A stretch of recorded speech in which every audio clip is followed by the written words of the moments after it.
biggest thing that happened in East Belfast was a lot of the job opportunities that were there, such as the shipyard, you know, Harlan Wolff and Shorts. It was easy enough to get into a job. You know, you followed your father, or you followed, you know, somebody within your family was able to get you maybe a wee job in Shorts. So you had no real worries of where you were going to get your money from. Although people didn't have a lot of money, still didn't have a lot of money there, they had a bit of security. There was more community around, you know, the family unit was more intact. But that started to dissolve really as those industries started to come away. The demise of the industries for which this district and indeed this city were once famous largely coincided with the commencement of the Troubles.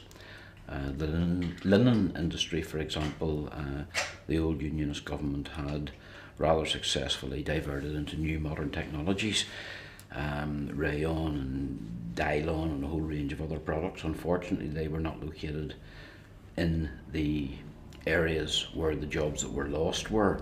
So places like Antrim then grew and expanded, and you had a population of individuals who had moved to this district or this section or area that had all the components necessary to make a vibrant, efficient model city, except the wherewithal to earn an income. We had a lot of factories here at that time, Mackey's and Coombe Barbers, and they're all gone. Courtall's down at Carrick, these things are all, you know, they're all disappeared. They've all gone to these other countries now to operate. Now I don't know when that ever is going to come back here. That is, I think that youth is going to find very hard to accept. You've two generations here. You've the generation that probably worked in the shipyard, remembered the good old days. You have a young generation now, teenagers who don't remember the shipyard, don't remember East Belfast as the great place it once was. I mean, there's a huge gulf between those generations. The young people live in a world which is affected by what other people have and the determination to have what they have.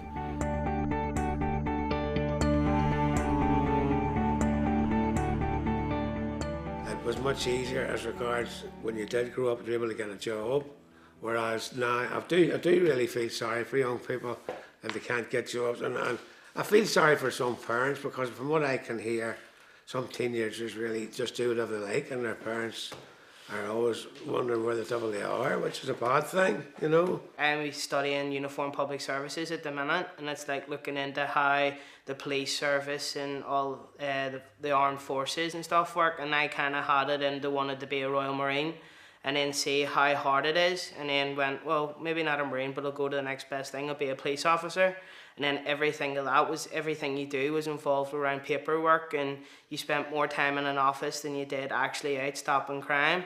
So the opportunities then opened up to me, well, maybe I don't want to go into that. What actually is there for me? And the chances are, I applied for to work in Burger King and was turned down because I was apparently overqualified to flip a burger.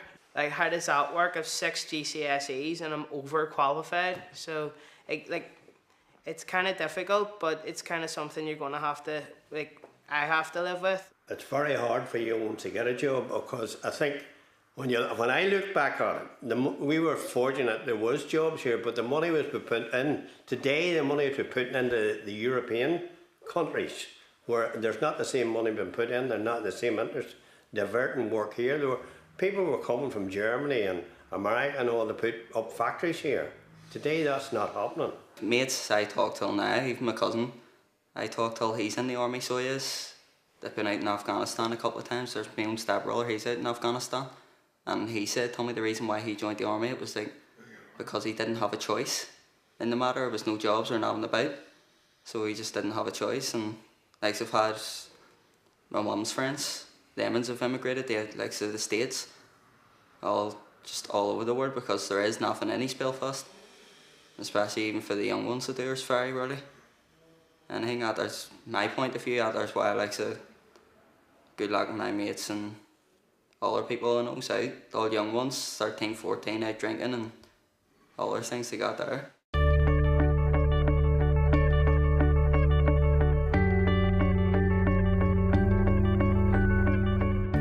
I've been here coming up to a year as a youth worker in this youth centre here, and as you can see, it's a one room porta cabin. The kids in this area have no identity. They think nobody gives a hoot about them. They think a Newton Arch Road starts from Templemore Avenue up, and this part nobody wants to know. In Belfast terms, we're a stone's throw from an interface across the road in a short strand. And to be honest with you, I have never seen the kids so low. I sit and talk to them, what do you want to do when we leave school? Sign a brew like everybody else. What do you think about the things there are to do around here? Is there enough for young people? Not really. What would you like to see in the area? Maybe a football team started. There's nothing today. All we have is a porta cabin, and that's all we can do is just like play pool, and our youth leader would take us out on trips and stuff. I put it down to lack of investment in this area for the youth, where if they had a new centre, they would be able to come in and have it as their own. As you can see, if you see the outside, the kids actually got the graffiti painted around it to try and make it like a jazzed up youth club. But they're coming in, and as we're open 5 nights a week, they're coming in and saying, well, we're doing the same thing every night, 5 nights a week, and it's getting boring. They're running about the streets at night, they're getting involved in different things, and you say to them, you not come down to the club? Sure, what is it to do down there? Sure, nobody gives a hoot about us down there. And that's the attitude that's coming from the kids. That's not me speaking, that's my kids coming to me saying, nobody gives a hoot about this party's Belfast. We don't have nothing like every other youth club. Like the Lately, they have places to play football and like stuff, loads of computers. We have like 3 computers. And there's nothing to do. Maybe 20 to 30 kids a night coming in here. Numbers have dropped dramatically because they're coming in and saying, this is a one-room porta cabin. We don't want to sit in here. Why do we not have a centre like all the other areas in Belfast? The biggest high that I'm getting the kids at the minute is taking them out of this area. Taking them out to swimming in the Shankill or Ballymurphy. We've been in Ballymurphy 3 times in Corpus Christi, and they're mixing the kids up there and they're coming back. But it has the effect when you take them out and they see what other kids have got, they come back and go tell you, see, I told you, nobody gives a hoot about us. Now, how I'm going to get that off their minds, I don't know. Me and my sister would come down, and when Alfie takes the boys to football, we would keep the youth club open for the girls and just do different stuff like hair and beauty and nails and all. And you're doing that voluntarily, you're not getting paid? Yeah, we're doing it voluntary, yeah. That's a bit of a crazy situation when young girls like yourselves are having to provide youth facilities for the area. Is that not a crazy situation? Yeah, well it is, but it's because we know what it's like not having nothing to do, so we thought that we come down and help and give the other ones something to do. Also give us something to do as well. What sort of resources would you like to see in the area here? More things for like young people to do, like drop-ins and stuff, and bigger areas for young people to sit and more equipment for them. So what do the kids do for recreation around here? Recreational violence on the interface is where they get their kicks out of rioting. We started a programme on Monday night where for the first time ever 15 and 16-year-olds from each area met up in Farset in the Springfield Road, kids who have been arrested went through youth justice for rioting on the interface, and on Monday night we brought them out of their own area into what they would call a neutral area, and they sat across the table for each other. And when we asked them, why do you riot with each other? Why do you hate somebody you don't know? It gets you a kick and it's something to do, it gets you a buzz. So is it the recreational rioting, is that a seasonal thing? Does it happen every summer or? Happens from, say, March up till August, and then sometimes in January. And is that because does it coincide with the marching season, or is it school terms, or what does it coincide with? When there's nothing to do, in the winter and all, and the summer, the bright nights. And is it the same on both sides then? I mean, they both just think it's a recreation? Yeah. Do you not worry about getting injured? Not at the time, no. So tell us your particular story. What happened to you then? You were arrested? Yeah, and took to court and got a youth conference and a curfew. And what does the curfew mean? You have to stay away from a certain place and be in at a certain time. And that must be difficult. I mean, you want to be out at night. How hard is that? It's quite hard for the first few weeks, and then you get used to it. I'm here 5 nights a week with the kids, and I can tell you some nights I feel as if I'm beating my head against the wall because kids are going out that door, and I don't know where I'm going to come back the next night and haven't done something to themselves because they're that low. And I'm saying to myself, what can I do as an individual to make this club here more attractive to kids? But I can't. We have one pool table, one table tennis table. It doesn't give the adrenaline what they're getting from rioting. The Short Strand, the Newton Ards Road, the Beersbridge Road, the Castlereagh Road, Lower Ravenhill Road have more in common with each other in real social issues than any of them have with people who live a mile and a half that way or a mile and a half that way, and yet they are mortal enemies. It's the only place I've ever seen two opposing crowds of Manchester United supporters throwing stones at each other. All the young ones nowadays, like, it is because they have nothing to do. Like, from what I've been told, there's not, come on, we'll go around and do this here, there's nothing to do. So come on, we'll go around. Like, I don't see no point in it, I don't do it myself, because what's the point in going around breaking windows, doing things they got there, for what? It's not giving you any satisfaction or anything. Whenever I was younger, well, we live in the Woodstock Link, so it's right beside the Short Strand, and they used to, well, it's not so much anymore, but there used to be like flares up of trouble, like around the 12th of July and that, with parades and everything, but it's not at the same extent. I first became aware when there were trouble between the Short Strand and the rest of East Belfast. Now that started off just rioting, and then it eventually turned to guns, to shooting one another.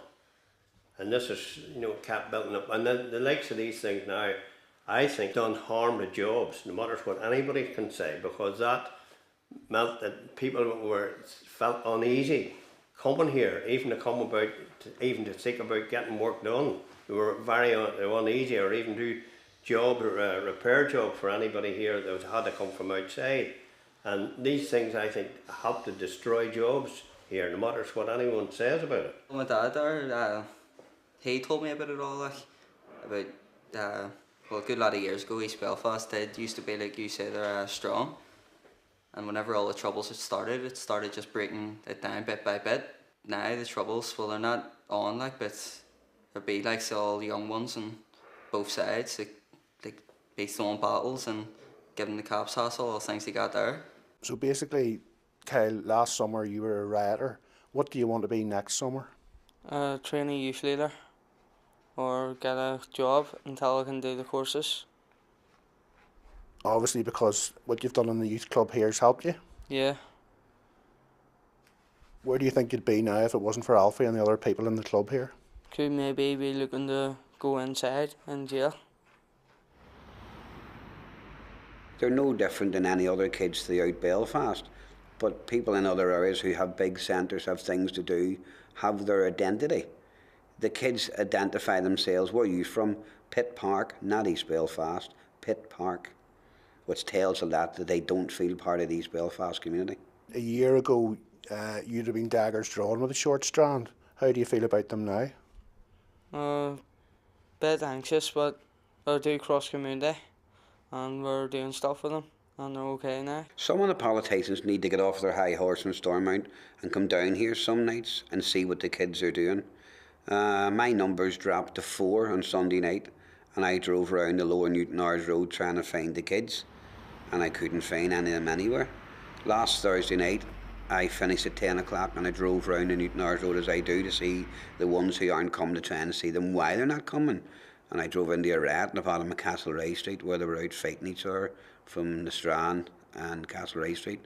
And if my kids hear there's a riot in Castlereagh Street, they're around it.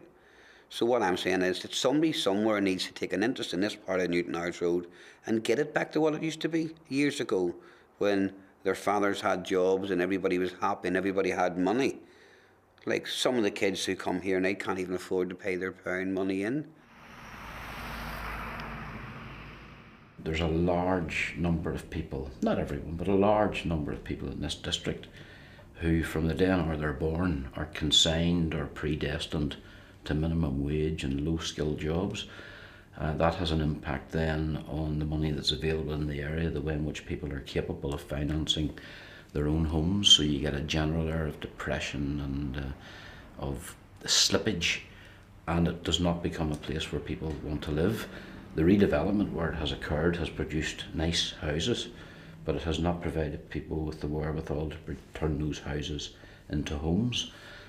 A house is a pile of bricks and mortar. It's what's in it that makes it a home, and it's the relationship that it has to the other houses and homes around it, and the relationship that they have to transportation, to places of trade, in other words, where they spend their money, where they earn their money, places of worship and entertainment. All of that has been totally, completely, utterly, and in my belief, systematically and cynically destroyed. People who are born and brought up in a particular district or a particular street or on the fringes of this constituency in a particular estate are, because of the sale of public houses, which resulted in an unavailability of social houses to rent, but because of a common selection scheme, not apportioning additional points for someone born, brought up and raised in a district, the cohesion of those areas is being destroyed because the people who are born in them cannot actually live in them because of the way the social houses are apportioned. Today, I hardly know my neighbours, and I come through the other, but probably I'm as much at fault. But then again, if you get rebuffed from your neighbours and you don't want to go back again, but the social outlook hasn't changed in that light altogether, completely. I don't know whether you experience that in your youth now, today, whether you get that or not, the way your neighbours help one another, right, and even help one another to get a job if there wasn't any jobs going. For unemployed young people especially, like going out in the street and causing havoc is like fun for some young people and disrespect for young people. Like they think they're hard or whatever, or they think they're gonna get somewhere if they're acting the lad or whatever. But like I see how it's different from your day, like how like young people go and just kick a football about, and if I hit somebody's window, then they go and apologise for it. But now they hit somebody's window and they run away, and I don't know. It's just a lack of respect is quite heavy on young people these days, I think. Well, my memories is some of the same as Jim. And if you were on the road, you were out playing football, and I seen the police coming, you ran. You didn't turn around and throw stones at them, so you didn't. And if your mother and father, if you came home from school and you said the teacher hit you, he said you didn't hit for nothing, and they hit you as well. I think it's going a wee bit too far, this carry on. If a mother goes to touch a child now, I say, I'll phone the authorities on you. There is no authority. And I think this is don't agree with people being wheeled for nothing, but I think it means that there's no self-respect for your elders or for the police force. So the police force can do nothing with them. They'll just throw stones back at them. You don't get anything like that. Years ago, the people respected the police for whatever was supposed to be right. I think that's really what's wrong with society now. It's not the same respect, or even for not talking about you, not, but for some kids who have no respect for their parents at all, and it's created a terrible society. So it has. Looking back, like through the history books and stuff, like you could have made something out of nothing, and like we kind of nowadays that with this whole comparison, everything has to do with money. Like you have to have money just to go out and kick a football about, to be able to go to the leisure centres and stuff. There's times where you kind of feel that we do kind of have it easier. Like if we want, like if there's like bad weather or whatever, we have the opportunity to maybe go and sit and watch TV all day long, or play on PlayStations or computers or whatever. So the future of any area is its young people. At the minute, you have a young population here whose only recreational outlet is drugs, whose only source and preferred source of adrenaline in 2010 is recreational rioting across sectarian divides. I can understand why you say that. It's not my total experience. Well, it's happened. It's happening. I understand it's happening. It's happening, but not every young person in East Belfast is involved in those activities. I would cite, for example, 25 kids around the Lagan village, which is actually part of South Belfast, but you could chuck a stone, if you forgive the analogy, from here to where they are. And a number of years ago they decided that they would like to have something that made them slightly different. And we, with the help of some businesses, purchased a number of land-bag drums. There are now about 25 of them that can all drum, and they have expanded fifing rather, discovering old musical talents, old musical rhythms, and that activity has given them something that keeps them by and large away from any of the other stuff, they will certainly be exposed to the availability of drugs.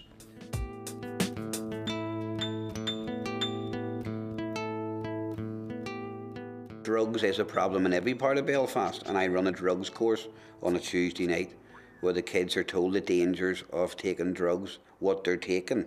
And as I say, there has been fatalities in this part of East Belfast, and west and north. But we done a smoking one last Tuesday night where we showed them a video of a 35-year-old with throat cancer who had to speak through a hole in his thing for a voice box, and they just went, so what? So they're not even worried about the shop treatment they're going to get themselves into. Drugs, drink, suicide.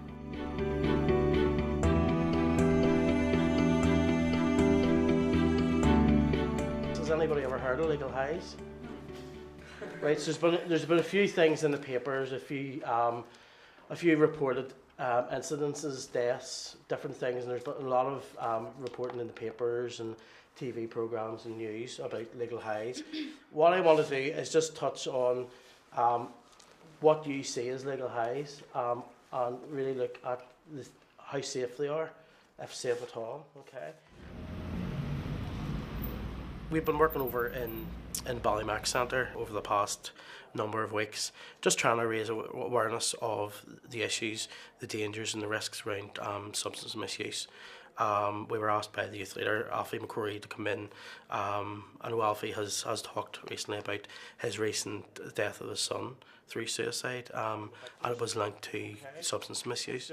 And when Alfie actually went over to Ballymac Centre, he wanted to encourage those young people, to learn about the risks, because it doesn't matter where you are. There is young people. There's youth actually misusing substance, whether it be alcohol, cigarettes, or illegal drugs. It's not to say that Ballymac have an immediate issue. It's just that he wants to ensure that those young people have a good standing and have learned a wee bit of life skills and risk protective factors, just that they can understand what they can do that would take them away from the drug misuse and move them into the possibility of employment or further education or even sports, football and things like that. So it goes alongside some of the it's a wee bit of education alongside some of the fun activities like the football and go-karting and things like that there. So it gives a good balance and a good education to the kids, and it's about giving them an informed choice. This was, should I say, deemed legal, okay? So people were buying this from shop. And the way that people were getting around it was the companies that were actually providing these for the market was they were putting not for human consumption on the back of them, okay? So what you had was you had pharmaceutical companies who took MDMA, which would be ecstasy, okay, and would have changed the chemical compound slightly to create what this is called. This is BZP. Drug misuse is very prevalent in this part of East Belfast. Why is it young people feel the need to turn to these things? Because they see adults doing it, it's role models doing it, and they want to just act hard and run about with their mates doing it. They might feel they get a buzz from it.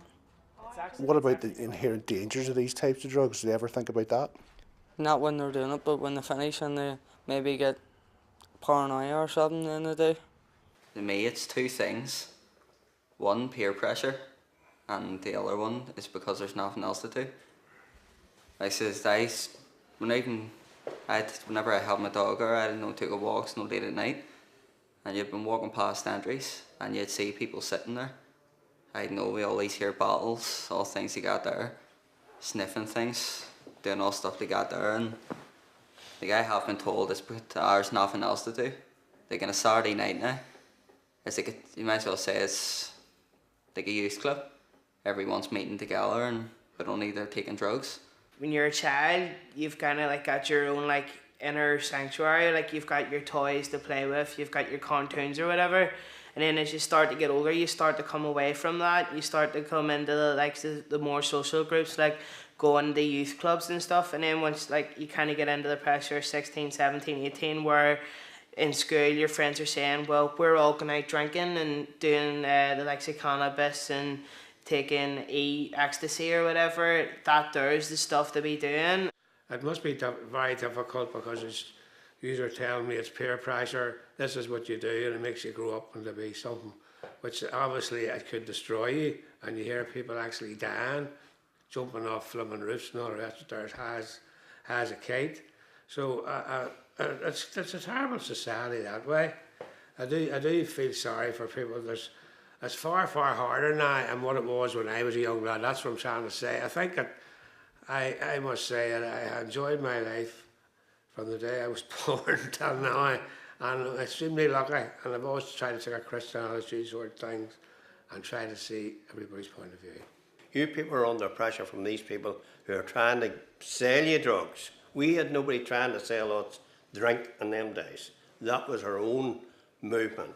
You people have this problem of people trying to push drugs into you and sell them. They're wanting to make the money. Now that is, feel sorry for you, isn't that? And it's allowed to happen. There has been, just with the younger generation at the minute, there seems to be a more normalisation of illegal substances. We have gone into possibly a second or third generation of use. We look at legal drugs such as alcohol and cigarettes, which has been normalised in our society. Illegal drugs such as cannabis and cocaine, not as much to the same extent, but is starting to become more normalised within our society. Our society is allowing these things. They see cannabis as a soft, illegal drug, but at the end of the day, it's still illegal, and it still has really serious health issues, especially around mental health. Methadone was designed by a company in Israel, okay? It's called Neurogenetics, okay? And it was actually designed as a party drug, okay? So it's, again, see with the BZP at the start, it was actually a chemical, something similar to, it was speed and MDMA, and it was mixed. It's a thing called cathinones, okay? It comes from a plant called cat, okay? And this was, what they would have done, they actually extracted the chemicals from cat and produced a different chemical and released it, not for human consumption as a plant food, okay? But what young people have been doing, because it's being reported as a plant food, they've been going to B&Q and buying Baby Bio and sniffing it, okay? So can you think about what's actually in plant food? All bad stuff. No, like bleach. It's a chemical. So you think of somebody actually sniffing that down into their throat or into their stomach, it would actually just burn right down It's through like an acid, your skin. isn't it? It's like an acid, yeah. So it actually burns down through your stomach, okay? And believe me, it doesn't give you a high. What about the availability of the drugs? How easy is it to get them? You just go to someone's door and give them the money and they give you the drugs. So as easy as getting sweets from a sweet shop? Yeah. And what about yourself? Have you tried drugs? No. What's kept you away from it? It just hasn't been for me. We believe that it's important to get the message out there to the young people that just because something's legal doesn't mean it's safe, and that's the important thing.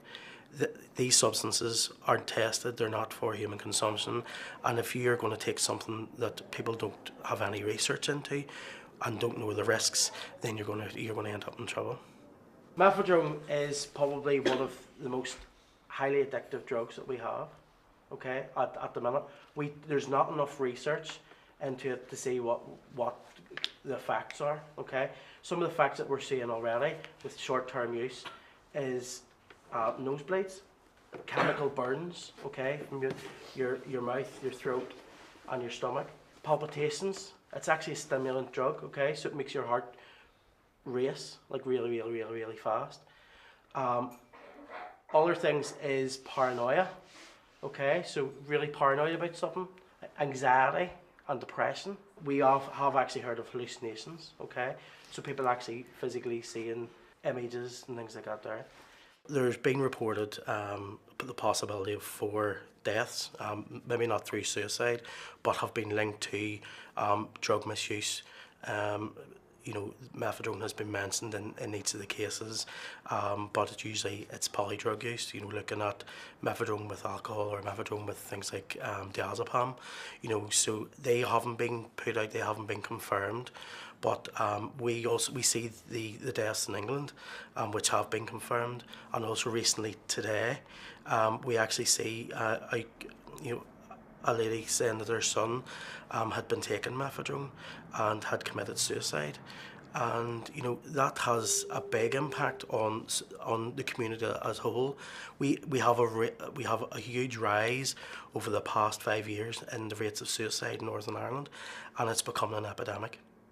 And it's something that we need to address, and a large percentage of those suicides isn't at methadone, but it's at drug use or drug misuse, and it's something I believe that needs to be urgently addressed.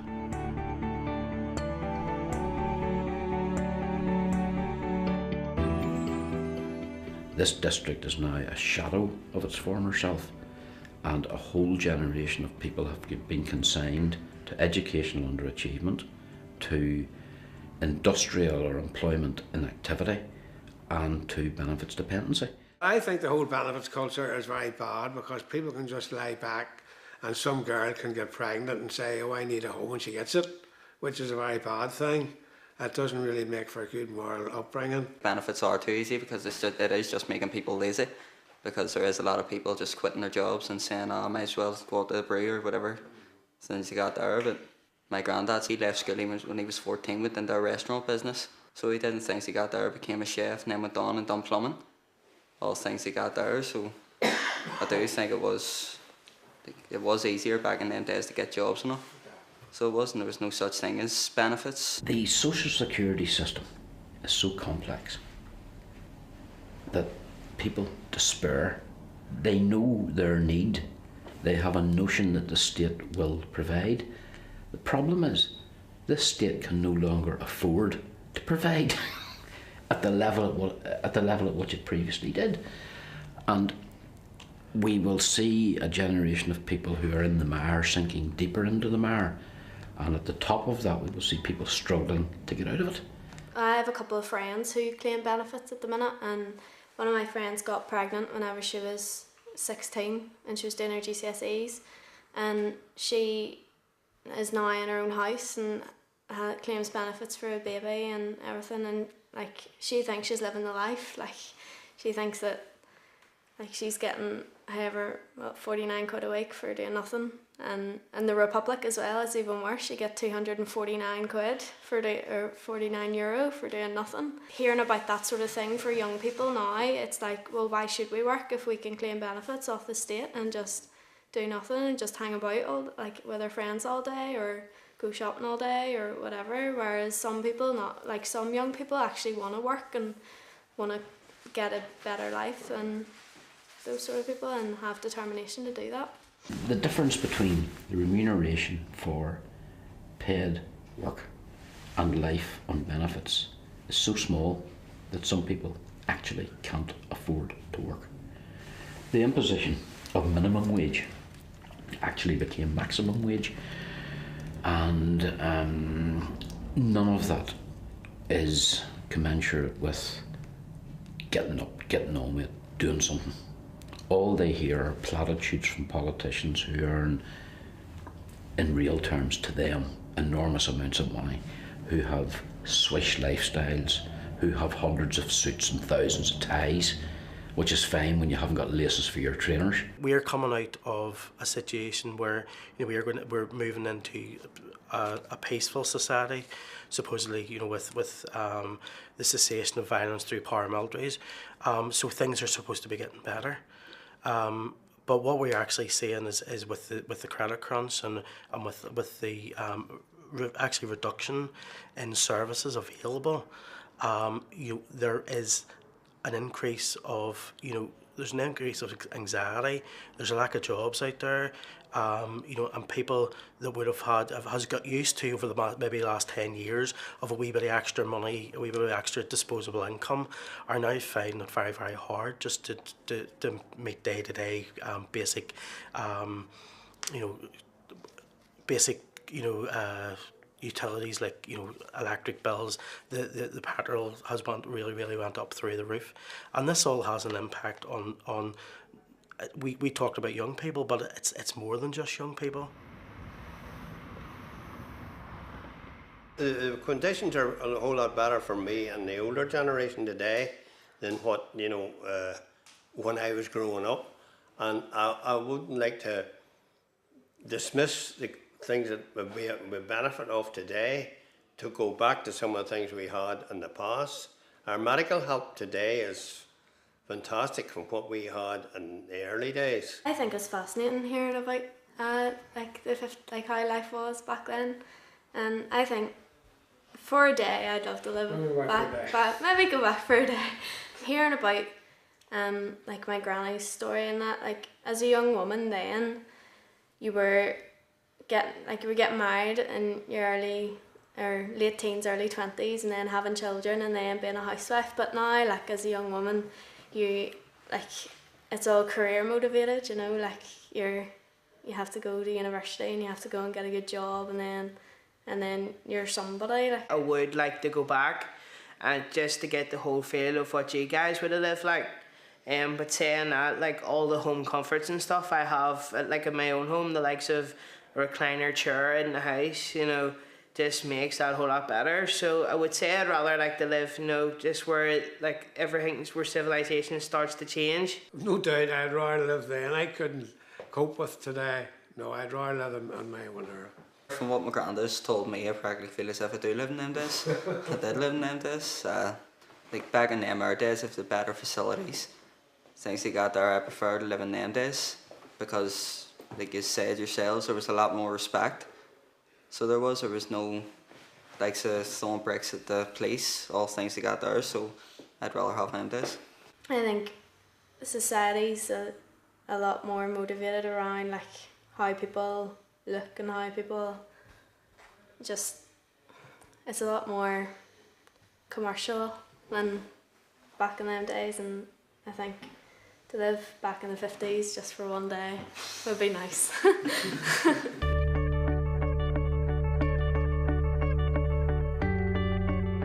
The money, the drive, the entrepreneurial spirit is bleeding out of this community. The simmering discontent among people who feel themselves ostracised from society, left unaddressed, will increase not only in East Belfast, not only in the unionist community, but in an entire raft of people to such a point that it will potentially destabilise the whole apple cart.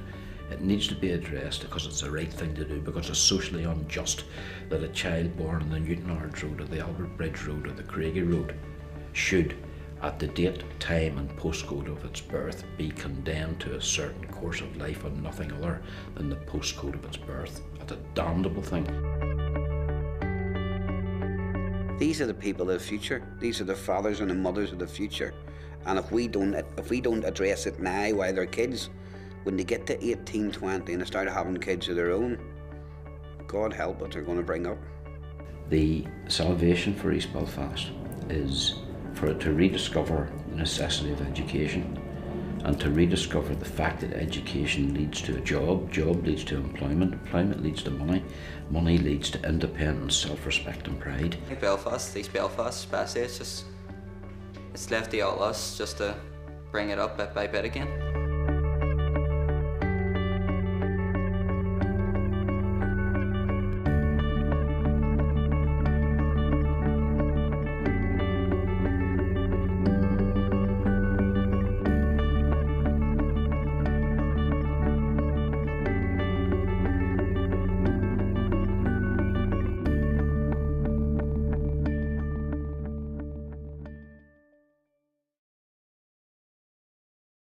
Me, and the chances are, like, I applied to work in Burger King and was turned down because I was apparently overqualified to flip a burger.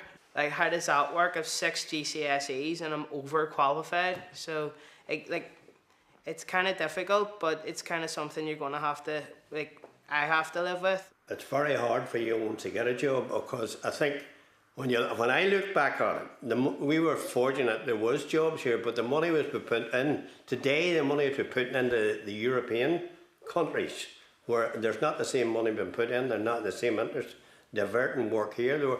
People were coming from Germany and America and all to put up factories here. Today that's not happening. Mates I talk till now, even my cousin, I talk till he's in the army, so he is.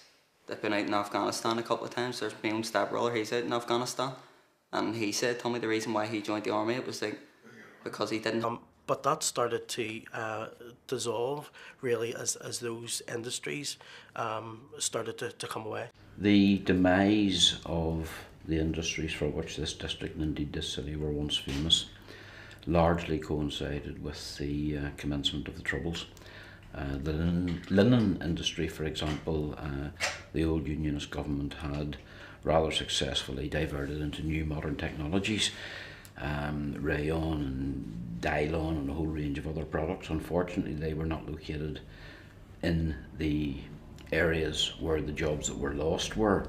So places like Antrim then grew and expanded, and you had a population of individuals who had moved to this district or this section or area that had all the components necessary to make a vibrant, efficient model city.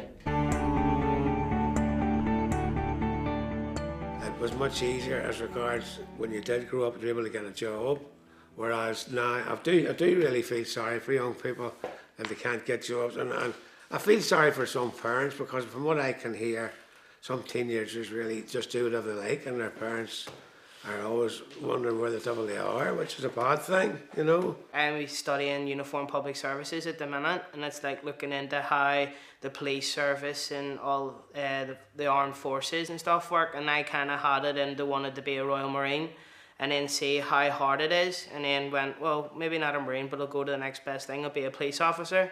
And then everything you do was involved around paperwork, and you spent more time in an office than you did actually out stopping crime. So the opportunities then opened up to me, well, maybe I don't want to go into that. What actually is there for me?